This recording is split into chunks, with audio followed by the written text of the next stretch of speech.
Meteorology Minute. Meteorology Minute. What are we doing? We already did the sound effect. I was going to do why the temperature of the ocean is important. Specifically, For who? the very top of the ocean for weather. Oh, for weather. For weather, yes. So, one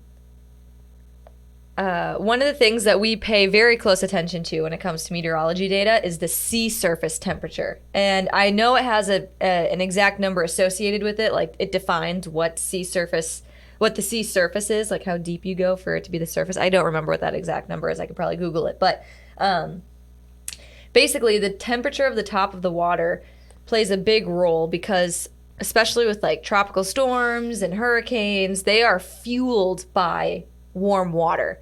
Because if you think about it, it's warm air, you've got water. Well, a hurricane is just a big heat engine. Right. That's all it is. It's taking the heat from the water in the ocean and in the atmosphere and turning that into what we know as a hurricane.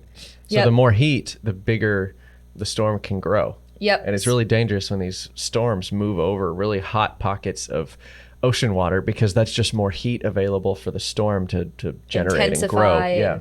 And that's why so a lot of times if you see storms in the Atlantic that'll like go up the East Coast and then kind of slingshot back off to the east, they'll die out a lot of times because they're over cold water. They have nothing else to fuel them. There's no heat left. And a lot of times they'll just kind of die out.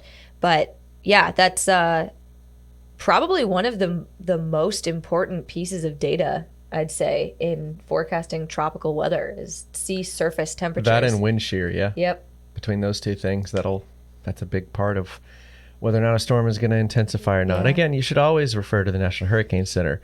But those are a couple of the things that their whole team of forecasters are looking at and they're analyzing round the clock. So, what is it? nhc.noaa.gov. Yeah. There you go. Or you can just Google National Hurricane Center. Mm-hmm. Yep. But yeah.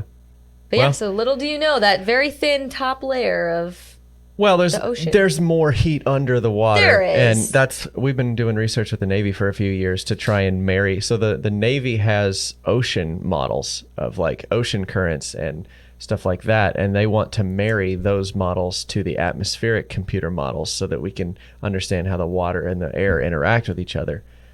And so we've been doing a lot of hurricane research with the Navy to try and figure out best how weather sort of interacts with the ocean.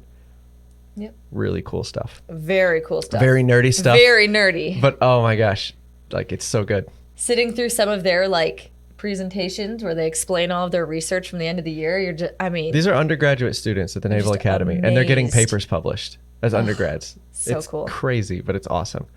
Yeah. So that's been your meteorology. That's been your meteorology minute. Now, time for